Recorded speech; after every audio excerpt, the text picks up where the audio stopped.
بسم اللہ الرحمن الرحیم انا نحن نزلنا الذکر و انا لہ لحافظون۔ اللہ تبارک و تعالیٰ نے قرآن کا ذمہ اپنے ذمے لے رکھا ہے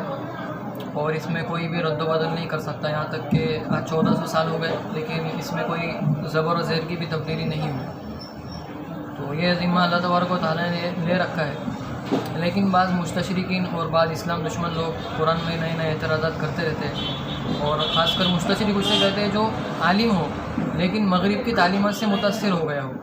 مغربیت اس پر غالب آ گئی ہو تو اس سے مستشرق کہتے ہیں۔ تو ان لوگوں نے بہت سارے اعتراضات کیے ہیں قرآن کریم پر، اور بعض دفعہ ایسا ہوتا ہے کہ ہمارے پاس جوابات نہ ہونے کی وجہ سے ہم بھی ان چیزوں میں تھوڑا سا ضعف ایمانی کا شکار ہو جاتے ہیں۔ تو اس سلسلے میں عربی کتابیں تو بہت ساری تھی،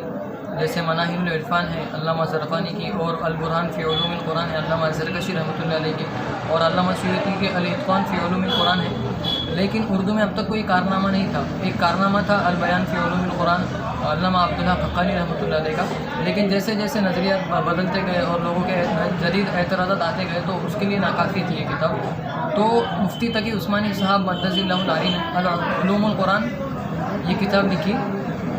اور اس میں بہت ہی مفصل ان کے جوابات دیے گئے ہیں، جس کی تعریف خود ان کے والد صاحب نے بھی کی ہے۔ اور اس کی خاص بات یہ ہے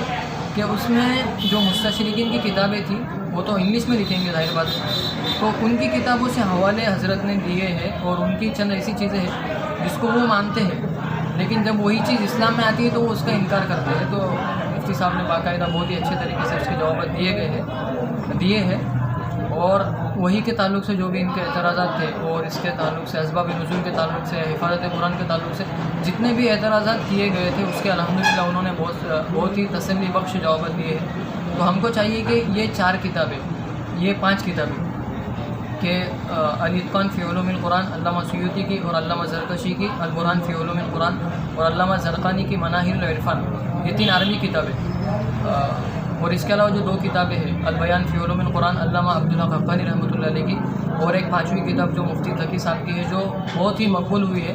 اور اس سے بہت ہی عام و خاص کو بہت زیادہ فائدہ ہو رہا ہے۔ تو یہ ہم پڑھ کر جو بھی اعتراضات ہیں الحمدللہ اس کا تسلی بخش جواب دے سکتے ہیں، اور کہیں ہمارے گوشے خیال میں اگر کوئی اعتراضات آتا ہے تو ہم اس سے بالکل متاثر نہیں ہوں گے۔ مغرب کا جو بھی اعتراض قرآن پر ہوگا الحمدللہ ہم اس کا تشفی بخش سے جواب دے پائیں گے۔ تو اس لیے 5 کتابوں کی آپ کو ایک تعارف کروانا تھا۔